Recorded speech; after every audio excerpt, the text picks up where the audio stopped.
Good afternoon, welcome to Near Shores Prepping. I'm your host, Craig.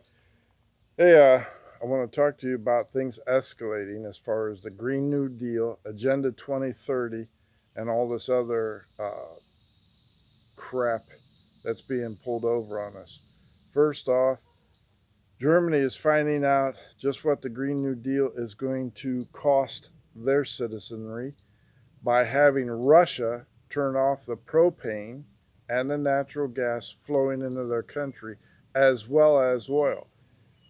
Germany is not, a tropical island. They get very cold very quickly, and winter is approaching within the next 2 or 3 months, and they have very limited fuel supplies to keep the country warm as they have changed over and changing over to the Green New Deal.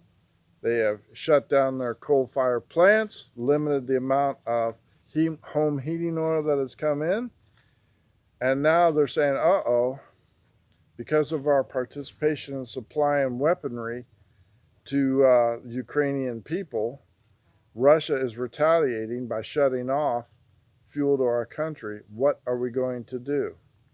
Well, they're going to reactivate one nuclear plant even against these climate change alarmist wishes, and are causing protests there. But it's a matter of, hey, do I want to survive the winter, or do I want to, make my death worthwhile for a 1.5 degree futuristic theoretical climate change increase by the year 2050, according to that traitor, John Kerry.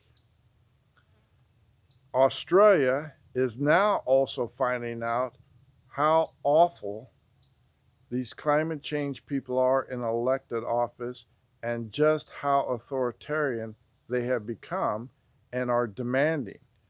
Australia's got itself in a world of hurt by also shutting down coal-fired fuel plants as well as other fossil fuels, and are going by wind and solar, and they are finding out to their detriment that that is an unreliable power source at best.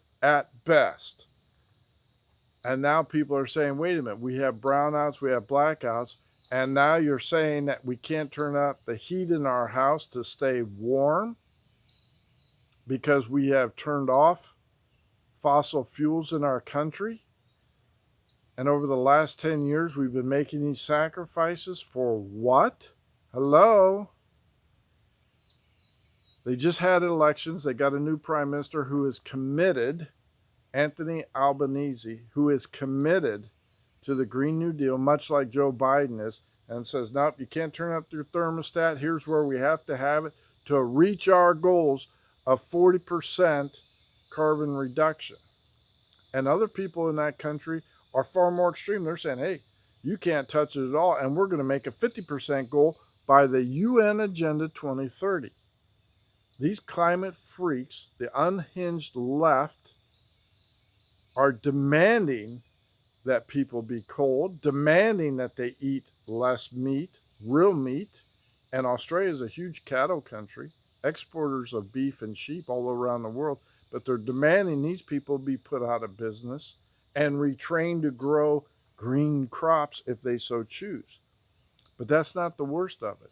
One of these lunatics that is elected in office in charge of climate change is now saying, we've come this far, we are now in charge of this, we are making progress, but we will pass laws to prevent the next administration down in Australia from going back, eliminating all our progress. We are going to pass laws prohibiting any backsliding. That's not a democracy. That's not an election. That is a totalitarian government in the making, and demanding people suffer for an unproven cause. And people are buying into that left and right all around the world, and especially here in the United States. Pete Buttigieg is bragging about how the high cost of fuel, the pain at the pump, doesn't matter. They're forcing we the people into electric vehicles, and the prices come down just a little bit to make it more affordable. But in the meantime, we're going to pay the price at the pump to force us into electric cars, to reduce our heating, to force us into what they demand save the planet. None of these people were elected to do this. None of them. These are bureaucrats that are doing nothing but seeking power and money to further their cause and need to be thrown out of the office wherever they're at in the world. If you want to have a solar panel in your yard on top of your roof, I have no problem with that. You want to have windmills in your backyard, front yard, wherever you want to put it, I have no problem with that. But you will not manipulate to cause a crisis to force us into your deal and then demand we follow your policy or suffer the consequences. Not going to happen. And I will challenge any elected official or bureaucrat to make me do that. Really. That's my position on this climate change, Green New Deal, Agenda 2030. If people don't believe that's happening, if I'm making it up, I issued a challenge to one doubter. Hey, read it for yourself. United Nations Sustainable Living 2030. They have the points laid out. Forced migration, only they called it controlled migration, for equal opportunity for poor people to come into rich nations so we can all sing Kumbaya, have equal pay, equal jobs, and equal access to medical and food and everything else while depleting and changing that host country's complete history. Ask Sweden how it's working out for them. They hate it.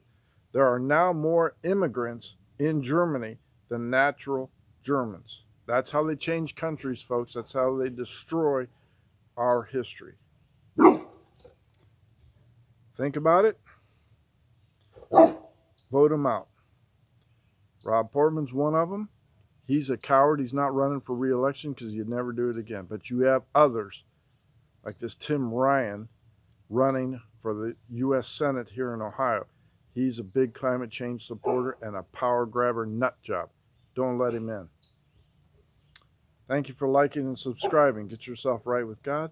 Get baptized in the name of Jesus Christ, submerged in water. Greg out.